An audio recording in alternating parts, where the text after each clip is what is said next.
Здравствуйте, в эфире телекомпании «Вся Уфа», проект «Прямая линия», где мы обсуждаем актуальные вопросы жизни нашего города. Меня зовут Булат Терегулов, это прямой эфир. Вы можете позвонить в студию по телефону 254 7008 и задать вопросы нашему гостю. А в гостях у нас сегодня Аксель Фарихович Гросс, директор благотворительного фонда «Дорога к детям». Аксель Фарихович, здравствуйте. Здравствуйте, Булат Шамильевич. Предлагаю начать с ретроспективы. Давайте к истокам обратимся. Почему же вы решили заняться благотворительной деятельностью? Хочу сказать, что это не совсем благотворительная деятельность, хотя это вот от этого можно идти, да. Началось с того, что у меня мама всю жизнь работала в детском доме. Я вот с детьми из детских домов вырос практически, знаю изнутри эту вот их жизнь. В свое время мама их домой к нам приводила, у них, потому что нет никакого опыта общения в семье, в семейной жизни, там, они не видели никогда квартиры. И мы вот в своей однокомнатной квартире все это показывали, как это все выглядит. Еще в то время одинаковая одежда была у всех. Они как цыплята, так, под ручки, такие маленькие дошкольники приходили и все это смотрели. И вот со временем, когда я пришел из армии, я первые же свои деньги заработанные, что-то купил, отнес в детский дом. И дальше у меня вот постоянно туда что-то носил. И потом решил поставить это на такую основу официальную, да. И открыл фонд. Открыв фонд, я опять начал собирать какие-то вещи, возить, но как-то у меня не пошло. Я вообще хотел неоднократно его закрыть, но это не так просто получается. И я, в общем, так в незакрытом виде я фонда уехал в Германию. Я поехал туда пожить, посмотреть, как люди живут, может даже там остаться. То есть я изучал там язык и 1,5 года там прожил. И глядя на то, как там относится государство к детям, относится к старикам, там стариков реально вот на руках носят, да, там как бы сирот практически нет, там их сразу разбирают. То есть они из других стран берут сирот, вот, как бы такие развитые, цивилизованные, богатые страны. Вот посмотрев, я понял, что в России тоже надо что-то такое делать, потому что кроме того, что я вот это все видел, я изучал религии просто все практически, я изнутри, как бы, и сейчас я посещаю одно из постоянно религиозных, как бы, мировых направлений, да. А вообще я, будучи во всех, и в буддизме, и в индуизме, и в исламе, и в христианстве, я понял, что Бог есть везде, везде. То есть для меня уже не стало различия никакой религии. Я их прочитал, все эти книги, потому что я считаю, что читать это обязательно. Если ты куда-то ходишь, какой-то религию, ты должен изучить, хотя бы знать молитвы какие-то, ты должен общаться с Богом, да. И общаясь даже со всех религий, во всех религиях, общаясь с Богом, я понял, что Он везде там есть. То есть и везде говорится о добре и любви.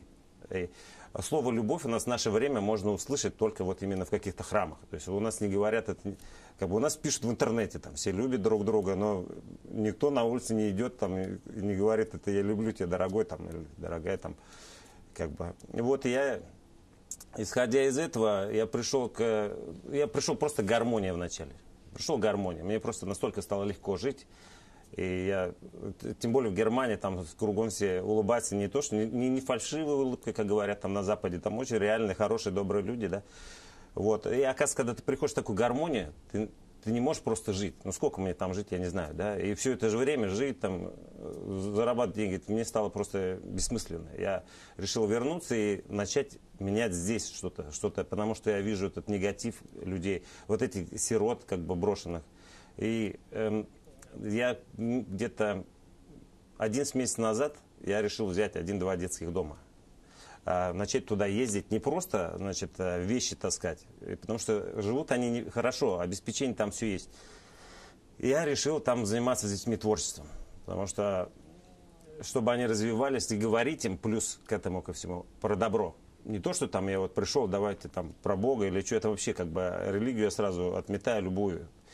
То есть просто вы с детьми не разговариваете? Да, я не разговариваю, пусть они вырастут, сами себе выбирают, какую хотят религию. Главное, чтобы вложить в них добро сначала, любовь, не хотя бы открыть для них вот это качество любовь. Потому что тем более в детских домах, приютах, они все брошенные вообще, просто как бы, ну, у них есть воспитатели, конечно, там, занимаются во многих. Кроме детских домов еще есть приют, кстати, потом можно будет поговорить. Вот. И я начал к ним ездить. То есть я съездил 1 раз, 2 раза. Кстати, вам большое спасибо. Вот как раз опять, как сегодня, знаковая, наверное, встреча. 11 месяцев назад, когда мы только начали, вот у нас волонтер достал 15 билетов на Салават Юлаев, и мы сюжет сделали, свозили детей с 13-го детского этого интерната, ДЦП с синдромом, на хоккейный. Они как бы очень такие до сих пор вспоминают, но мы и сейчас тоже возим, да. Сейчас стало для них событием. Да, да, они вообще здорово. Аксель Фарихович, вот на встречах в детских домах, приютах вы проводите уроки добра, любви и гармонии. Скажите, пожалуйста, подробнее, что это такое? Значит, урок состоит из 3 частей. Вообще, это я его сам придумал. Это как бы вот эти 3 слова, они должны присутствовать и обучательному человеку рассказывать им всегда. То есть из 3 частей урок состоит. Первая часть — это игра. То есть когда с ребенком играешь, вот приходишь там в детский дом, приют, они все там зацикленные такие. Они на тебя как смотрят, как ты опять пришел, и ты опять исчезнешь. Как вот у нас ездят люди, приезжают, все исчезает, там шарики подарили, сфоткались, как в зоопарке, и исчезли. Да? У нас такого нет. Мы приезжаем ежемесячно, у нас это как семья становится, да. То есть у нас все детские дома и приют, это 50 учреждений, плюс вот дома престарелых мы постоянно посещаем с волонтерами. То есть есть определенное постоянство, то есть если уж взялись, то уже взялись. Обязательно. А что смысл начинать, если ты там появился и исчез? Опять человек брошенный, он ждет, он к тебе уже привыкает сразу, да?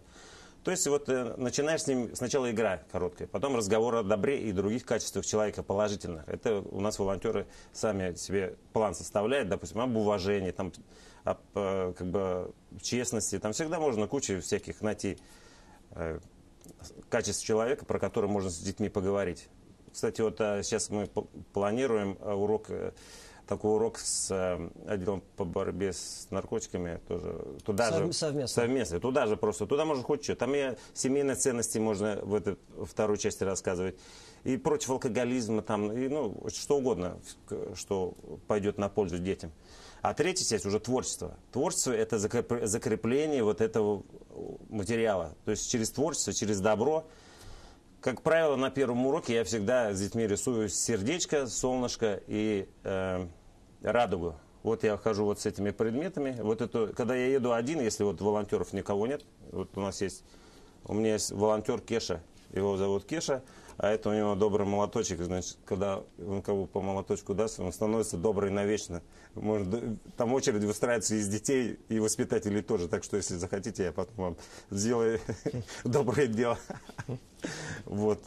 Значит, и вот в этой шапочке. Вот с этим на улицу иногда неплохо выйти, так вот некоторых людей, проходящих там, да, там вообще массовая вакцинация может быть. Реально, да. Вот.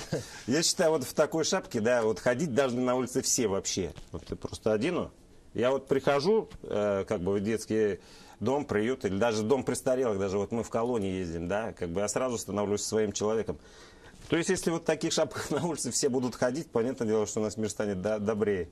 Это тоже, кстати, интересно, так кто-нибудь ругается, раз подошел, ну чин, кто все, волшебный молоточек. А вот ваш урок добра, любви и гармонии, ну, по сути, это изначально была написана инструкция, правильно? А на основе чего вы ее составляли? На основе каких-то научных знаний, на основе здравого смысла, скажем, вот опыта повседневной жизни, что-то еще?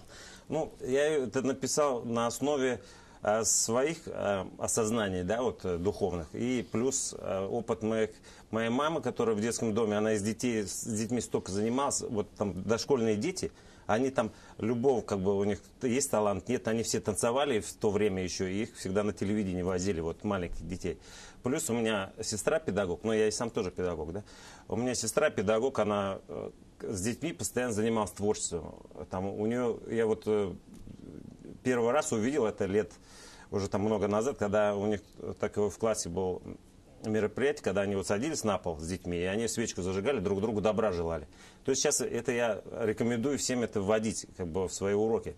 Потому что для меня вообще было дико, когда мы идем с сестрой, я там в гараж, она идет в школу, на улице мороз 20 градусов, она невысокая у меня сестра, и выбегает в школу толпа детей, раздетых практически, да, и все ее обнимают, чуть не за руках заносят в школу. Вот это настоящий учитель. Если вас как бы вот так вот не любят, то вам надо очень хорошо как бы над собой поработать и позаниматься. Потому что меня, например, фонд Мархамат приглашал и приглашает, мы сейчас занимаемся с педагогами, да, я семинары провожу для них. И там просто я как бы с ними рисую просто, да, опять же, те же сердечки. Некоторые педагоги сидят, я не буду, я не... То есть они настолько заблокированы.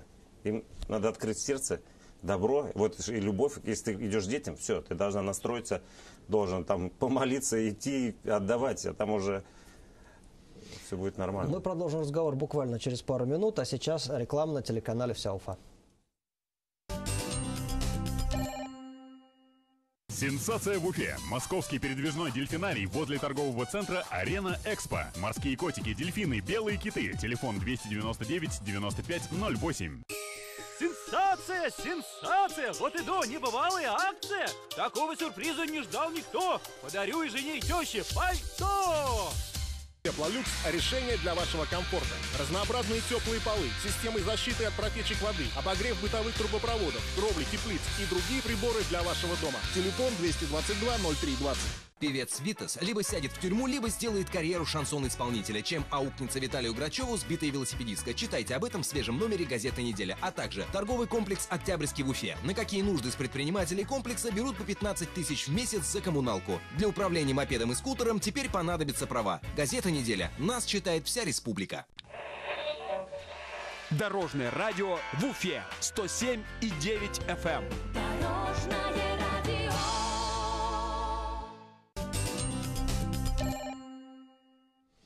Проект «Прямая линия» вновь в эфире, и режиссер мне подсказывает, что у нас есть звонок. Здравствуйте. Добрый день, Иван Павлович меня зовут. А чем приюты от детских домов кардинально отличаются?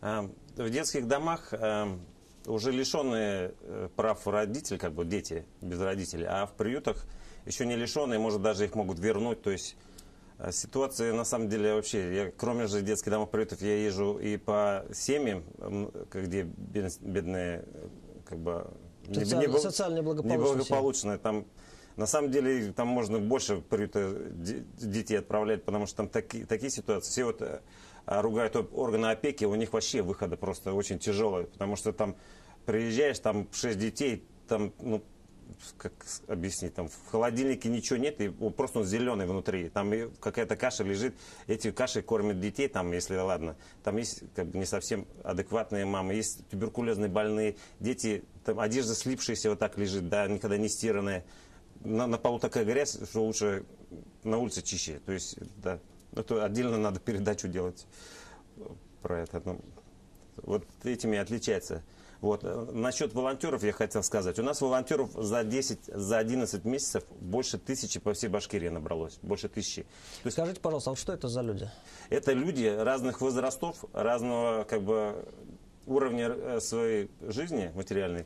И приходят даже семьями. Прямо с детьми приходят. Я им назначаю детский дом, приют. У меня хорошие отношения с Министерством образования и приют уже труда. Они меня знают хорошо. То есть назначаю приют, и они начинают отсюда ездить. Бывает по 350 километров ездят в одну сторону, потом обратно через горы. И они за свои деньги все делают. То есть это собирают все эти вещи и занимаются именно вот этими уроками добра, любви, гармонии с детьми.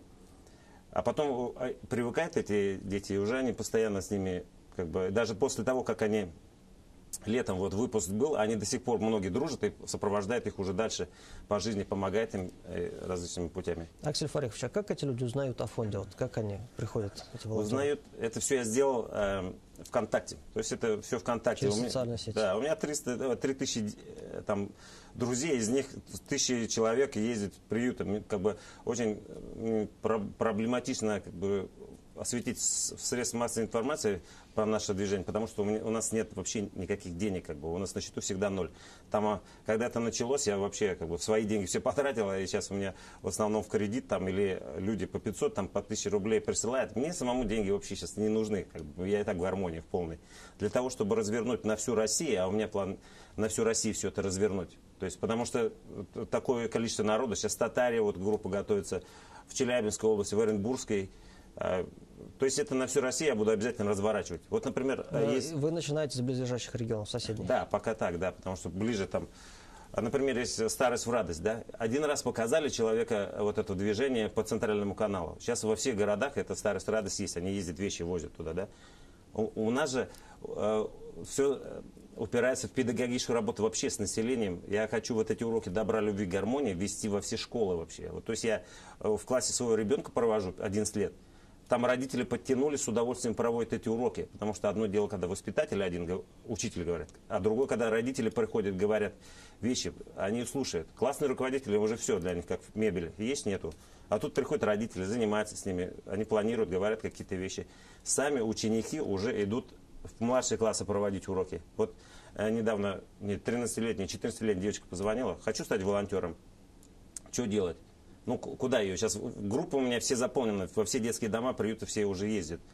А, тем более она такая маленькая. Я говорю, проводи у себя в школе. А все, она там уже в тот же день мне план принесла, там же ничего такого нет. Там игра, какую она написала, о чем она будет говорить и что они будут рисовать. Все. То есть волонтером может быть не только взрослый? Любой вообще, любого возраста. Мало того, мы сейчас ездим в колонии. То есть мы начали вот в женскую, да, я в женскую приезжали, мы занимались, я рассказывал про приюты, женщины плакали, реально там они, мы домой поедем, все там, многие говорят, к ребенку. То есть они даже там можно менять.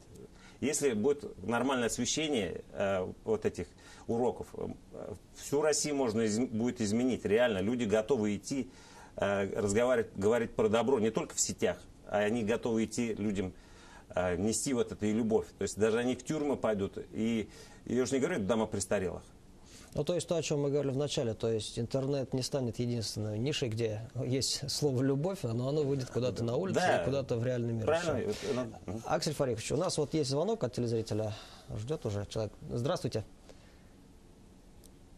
Здравствуйте, мы вас слушаем. Меня зовут Ирик.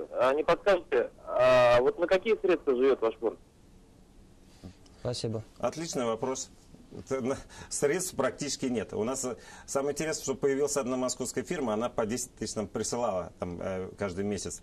А так как нас никто не знает, кроме тех, кто ВКонтакте, там, они перечисляют там чуть-чуть, где-то за телефон заплатят, где-то что. Вот недавно уфимский бизнесмен просто один вот позвонил, реально там со мной встретился и мне дал там некую сумму, да. Но потому что люди, они заработали много денег, да, допустим, они не знают, как потратить. У меня такое движение, оно как бы не то, что там вот очень условное. Это любовь, как вы его там купите или что можно, да, его же нельзя там это.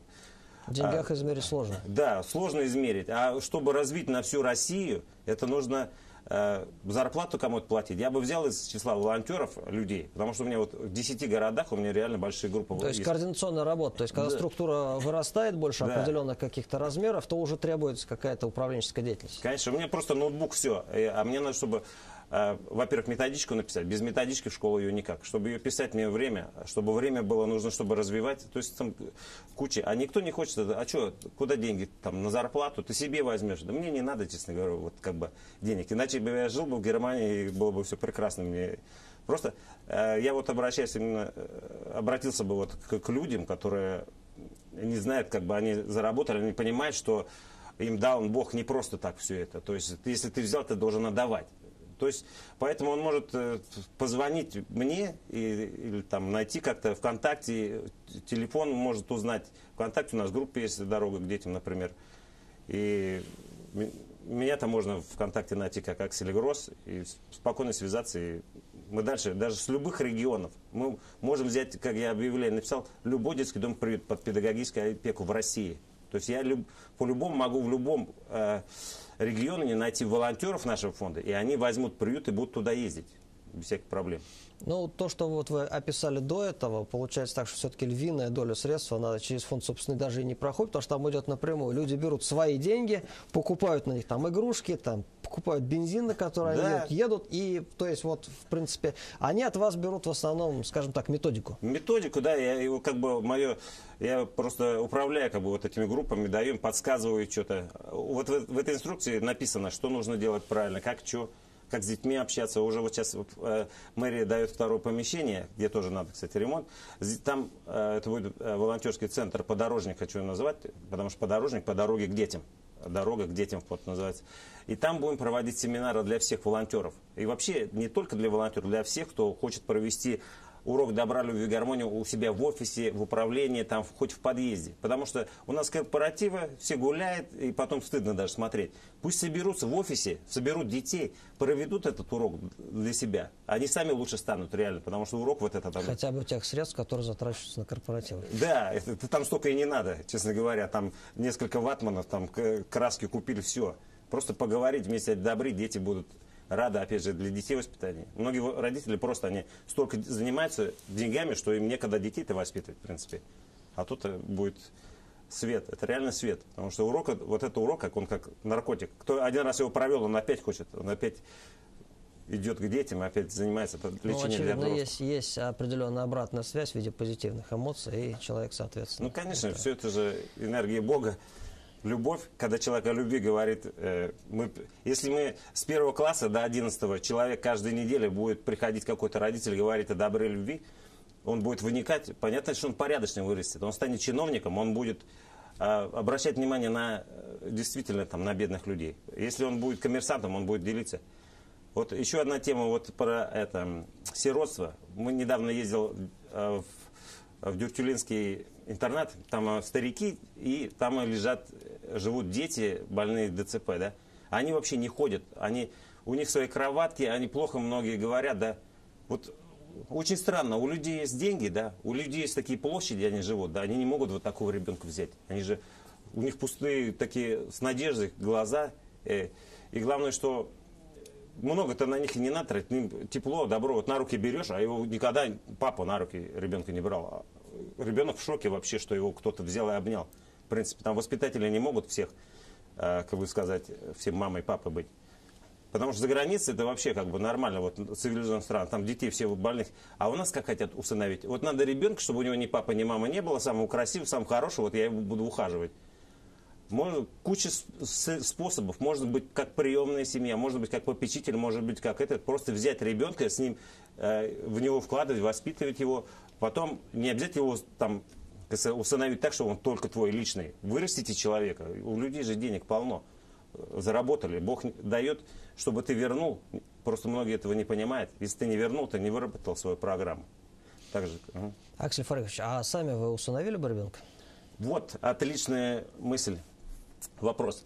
Я узнал про такого епископа Лангин, да, он живет в Украине, значит, и у него усыновлено 40 детей, потом в паспорте кончились места, он, куда писать, он попечительской опекой занимается еще там, у него сейчас 400, что ли. Я могу вот это сделать, я бы усыновил всех, я прихожу, когда в детский дом, даже я детей не знаю, они сами ко мне бегут уже обниматься, да. То есть я такое количество усыновил легко, только у меня сейчас нету ни зарплаты, честно говоря, ни где, как бы сказать, мне это содержать. Если бы кто-то нашелся, который вот вложил средства там или какое-то здание выделил, и чтобы у меня реально я смог вот это сделать, да, я усыновлю бесконечное количество детей, и насколько мне хватит им тепла и добра вот отдать, да, чтобы быть примером реально для россиян. У нас россияне, как бы сказать, не на кого полагаться, они полагаются в основном, даже дети начинают полагаться на того, кто ездит на крутых машинах. На самом деле это игрушки. Мы живем вот такое мироздание вечное, а мы вот такую жизнь живем, и это тратить вот это на какие-то развлечения бесконечные, это, ну, как сказать, даже не глупо, просто неинтересно, по крайней мере. Потому что человек, у каждого, даже уголовника внутри добро. Когда придешь с любым человеком поговоришь, он все равно, там это добро где-то надо вытащить, любовь, и любого можно изменить даже. Поэтому это... Скажите, пожалуйста, а вот с государственными органами как у вас складывается взаимодействие? Кого вы можете сказать, что вот они помогают вам больше всех, например?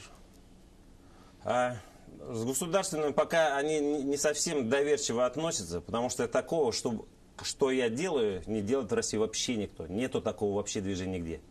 То есть это уже более 70 учреждений ездят волонтеры по программе, которой я им как бы со всеми знаком там практически как бы. И у меня грамота, благодарность от министров есть от всего. Как бы, ну, поддержка именно в виде того, что рассказывают, что вот такой фонд может приехать, что вот он будет заниматься. То есть чисто информационная поддержка. Да, ну, в принципе, этого достаточно, что уже хорошо, потому что могут же сказать, что там нечего делать. Вообще, я считаю, туда ездить, в детские дома, нужно именно с разрешения министерств, потому что приезжает кто хочет, посидели там, пофоткались, и совершенно бесполезные подарки подарили, дети после этого, как бы, они уже наглеют. В смысле, вот у нас волонтеры до слез уже сколько раз доводили. Я им говорю, не возить туда в таком ничего такого. Они начинают возить, покупать под заказ. В следующий раз приезжают, не купили что-то, все, там они начинают там это... обидно волонтерам, они же как бы... столько вкладывают души, любви туда. А да? дело-то совсем не в этом, не в вещах. Да, я говорю, вообще можешь ничего не водить. Придите, позанимайтесь лучше. Вот это занятие более важное для них, чем подарки. Туда не надо, тем более сладкие. Все хотят сладкие подарить. Там, человек, такой бизнесмен, не знаю какой, покупает там несколько пакетов конфеток и хочет чуть ли не сам отнести, еще там что-то просит, документы, что отдали. Да? Это мизер вообще, это никому не надо вообще, эти конфеты, их без этого там возят, только ленивый не В возит. общем, самый дефицит большой – это позитивные эмоции, это позитивные чувства, и вы их восполняете. Мне остается пожелать вам успехов в вашей деятельности, которая... В свою очередь хочу подарить вот от нашего главного волонтера вам значок. Спасибо, от спасибо фонда. большое. «Добрый рыцарь» Спасибо. называется. Так что считайте, вы наш волонтер теперь. Хорошо, сохраню. Почетный. Ладно, спасибо вам большое за ваше время, Вам что спасибо. пришли к нам. И желаю всяческих успехов вам и вашим волонтерам. Спасибо большое. Это был проект «Прямая линия» на телеканале «Вся Уфа». Всего доброго.